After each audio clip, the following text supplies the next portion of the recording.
నడిచేవాడొకరు, వెనుక నుంచి నడిపించేవాడు మరొకరా? ఇద్దరు కలిసి గాజాను కాజాలా తినేద్దాం అనుకుంటున్నారా?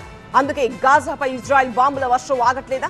ఈ బాంబు దాడుల వెనుక కథ, స్క్రీన్ ప్లే, డైరెక్షన్ అగ్రరాజ్యం అన్నయ్యదేనా? ఒకవైపే కాదు, రెండో వైపు చూస్తే అసలు కథ తెలుస్తుందా? భీకర దాడులతో ఇజ్రాయెల్ సైన్యం గాజాలోకి చొచ్చుకుపోతోంది. సగానికి పైగా భూభాగాన్ని తన ఆధీనంలోకి తెచ్చుకుంది. ఇజ్రాయెల్ నాన్ స్టాప్ దాడులతో కకావికలమైపోయింది గాజా. 18 నెలల దాడుల్లో ఇప్పటికే 50,000 మందికి పైగా మరణించారు. బెంజమిన్ నెతన్యాహు సేనలు గత నెల నుంచి హమాస్పై యుద్ధాన్ని తిరిగి ప్రారంభించడంతో పాలస్తీనా ప్రజలకు నిలువ నీడ లేకుండా పోతోంది.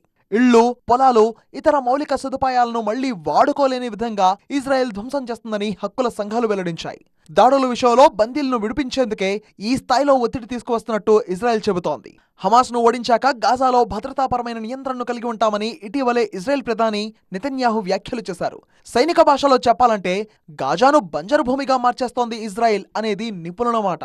అసలు మనుషులే ఉండలేని స్థాయిలో గాజాను ఇజ్రాయెల్ ఎందుకు నాశనం చేస్తోంది? ఇది ఒకవైపు నుంచి చూస్తే కనిపించే కథ కాదు, రెండో వైపు కథ వేరే ఉందంటున్నారు అంతర్జాతీయ వ్యవహారాల నిపుణులు. తెర మీద నెతన్యాహు కనిపించిన తెర వెనుక నుంచి ఆడిస్తోంది అమెరికా అధ్యక్షుడు ట్రంప్ అనే విశ్లేషణలు బలంగా వినిపిస్తున్నాయి. రెండోసారి కాల్పులు, దాడులు వెనుక ఉన్నది కూడా అగ్రరాజ్య అధ్యక్షుడే అనేది middle east talk. Trump, Netanyahu ఇద్దరూ కలిసి గాజాయ స్వాహా అంటున్నారా?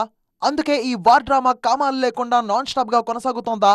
అయితే అదే అసలు ప్లానా అంటే అవుననే విశ్లేషణలు బలంగా వినిపిస్తున్నాయి. నయానో భయానో అక్కడి జనాన్ని తరిమేసే ప్లాన్ పకడ్బందీగా సాగుతుందంటున్నారు వాళ్ళు. ట్రంప్ మనసులో మాటను నెతన్యాహు నెరవేరుస్తున్నట్టు ఉందంటున్నారు పశ్చిమాసియా వర్గాలు. గాజా తమకు కావాలని గతంలో పబ్లిక్ గానే కుండబద్దలు కొట్టారు ట్రంప్. గాజాలో ఉన్న 20 లక్షల మందిని ఇరుగు పొరుగు దేశాలకు తరలించి ఆ ప్రాంతాన్ని అమెరికా అద్భుతంగా తీర్చిదిద్దుతుందన్నారు ట్రంప్. అక్కడ అందరికీ నివాస గృహాలు నిర్మించి ఇవ్వడంతో పాటు పెద్ద సంఖ్యలో ఉద్యోగాలు కల్పిస్తామన్నారు. దీనికి ఇజ్రాయెల్ మద్దతిచ్చినా పశ్చిమాసియాలోని దేశాలన్నీ ట్రంప్ ప్రకటనను ముక్తకంఠంతో ఖండించాయి. ఇక అటు వాషింగ్టన్లో ట్రంప్ను నెతన్యాహు కలిసిన నేపథ్యంలో గాజాపై ఇజ్రాయెల్ యుద్ధం ప్రకటించాక నెతన్యాహు వాషింగ్టన్ వెళ్లడం ఇది 4వసారి. అయితే ఈ భేటీపైనే ప్రపంచ దేశాలు అనుమానాలు వ్యక్తం చేస్తున్నాయి. గాజాలో తీసుకోబోయే నెక్స్ట్ స్టెప్ కి మద్దతు ఇవ్వాలంటూ ట్రంప్ ని నెతన్యాహు కోరవచ్చని చెప్తున్నారు. ఇక ట్రంప్ కోరుకుంటుంది కూడా అదే అని చెప్తున్నారు.